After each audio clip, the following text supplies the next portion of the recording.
Danielle Simonet, conseillère de Paris, la France Insoumise. Bonjour Danielle Bonjour. Simonet, merci d'avoir accepté notre invitation. Alors on l'a vu, Édouard Philippe a annoncé des mesures hier, un dispositif de sécurité considérable pour encadrer le prochain acte des Gilets jaunes. Que pensez-vous tout simplement de ces annonces ?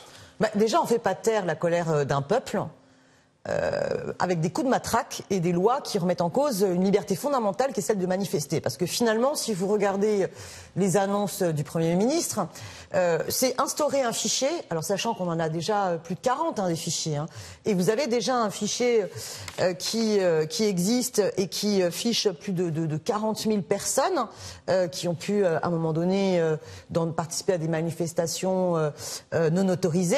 La modification qui est proposée par le Premier ministre, c'est d'interdire les personnes de ce fichier de participer aux prochaines manifestations. Mais comment fera-t-il ? Et ce sera totalement inefficace. C'est-à-dire que vous prenez par exemple la vidéo qui tourne en boucle sur ce boxeur. Ce boxeur, quand il est...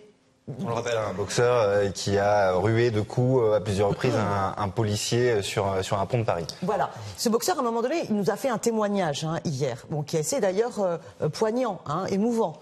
Et on comprend qu'à un moment donné, il était en colère de voir les violences policières et qu'il ne s'est plus contrôlé et qu'il est allé se battre.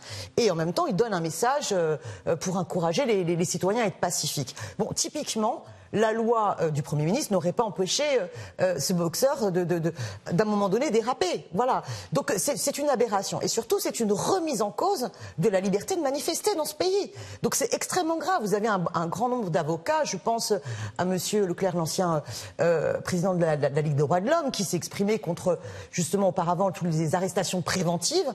On est dans un engrenage de la part du gouvernement, du président de la République, qui est un refus complet de donner une réponse politique à la crise que révèlent les Gilets jaunes, qui est une insurrection citoyenne très ancrée profondément, et donc une escalade sécuritaire, une escalade de remise en cause des libertés. Alors on l'a vu, le dispositif de sécurité va être énorme pour le prochain acte de Gilets jaunes. On parle de 80 000 policiers et gendarmes mobilisés. On l'a vu samedi dernier, des cas de violence ont émaillé les rassemblements partout en France. Comment venir à bout, selon vous, de ces cas de violence ? La réponse politique. Il faut l'entendre, cette colère du peuple, parce que justement, elle est très forte. Elle exprime d'abord une exigence de redistribution des richesses, de justice fiscale, qu'on ait une politique qui enfin s'attaque aux inégalités. Parce qu'on a une mobilisation qui a commencé sur la question des taxes sur les carburants, mais très vite, c'était quoi ? Qu'est-ce qui s'exprimait ? Le sentiment que c'est pas possible d'avoir supprimé l'ISF. On a le sentiment qu'il y a un gouvernement qui a fait les poches du peuple pour renflouer les poches d'une petite poignée d'oligarques. C'est ça qui est remis en cause. Et pourquoi cette question vient de manière de plus en plus essentielle à travers le référendum d'initiative citoyenne ? C'est parce que justement pour l'ensemble des Gilets jaunes, et ils ont bien raison, pour pouvoir restaurer la souveraineté du peuple, il faut donc lui permettre de pouvoir véritablement exercer son pouvoir. Un des slogans qu'on entend en boucle, c'est « le pouvoir au peuple, par le peuple et pour le peuple ». Et ce référendum d'initiative citoyenne, qui a vocation à permettre d'abroger une loi, de proposer une loi, d'être révocatoire pour les élus, ou bien de convoquer une assemblée constituante pour modifier la Constitution. Ce référendum, je pense, est la solution politique à la crise très profonde que nous avons.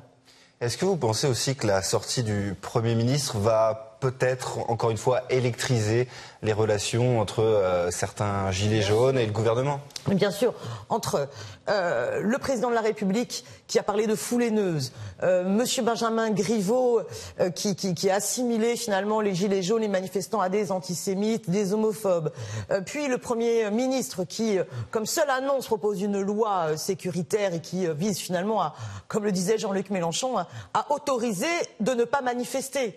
Enfin, je veux dire, c'est vraiment hallucinant. On va au contraire hystériser le débat. Et moi, je demande vraiment à tout le monde de se souvenir de 1968. En 1968, vous aviez aussi des débordements dans les manifestations. Hein. Mais en 1968, vous aviez un préfet de police, Monsieur Grimaud, qui avait à un moment donné écrit une lettre à l'ensemble des policiers. Je vous en lis un extrait. Toutes les fois qu'une violence illégitime est commise contre un manifestant, ce sont des dizaines de ses camarades qui souhaitent le venger. Cette escalade n'a pas de limite. Voilà ce qu'écrivait le préfet de police aux policiers. C'est-à-dire qu'il les sommait, il les appelait à vraiment un usage retenu de la force. Or, ce que nous montre Amnesty International, par exemple, hein, dans un rapport qui est publié sur leur site et que les citoyens et citoyennes peuvent lire, hein, c'est qu'il y a de manifestation en manifestation un usage disproportionné de la force.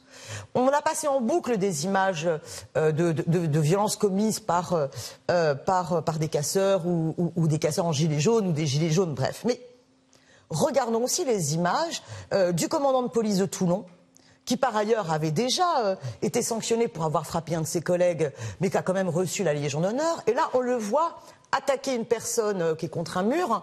Ils sont quand même je sais plus, mais 5-6 policiers autour de lui. C'est totalement hallucinant. On le voit dans une autre vidéo en train de frapper une personne âgée contre une voiture. Bon, il y a plus d'une quarantaine de saisies de l'IGPN. Mais est-ce que ces personnes vont être, est-ce que ces policiers vont être véritablement poursuivis ? Il faut que les violences policières s'arrêtent. On a plus de 2000 manifestants blessés et une cinquantaine de cas extrêmement graves avec des personnes qui ont perdu un œil, qui ont été déformées à vie à cause des tirs de flashball et de grenades de désencerclement. Merci beaucoup, Danielle Simonet, d'avoir répondu à nos questions. Je rappelle que vous êtes conseillère de Paris, la France Insoumise. Merci beaucoup. Merci de m'avoir accueilli.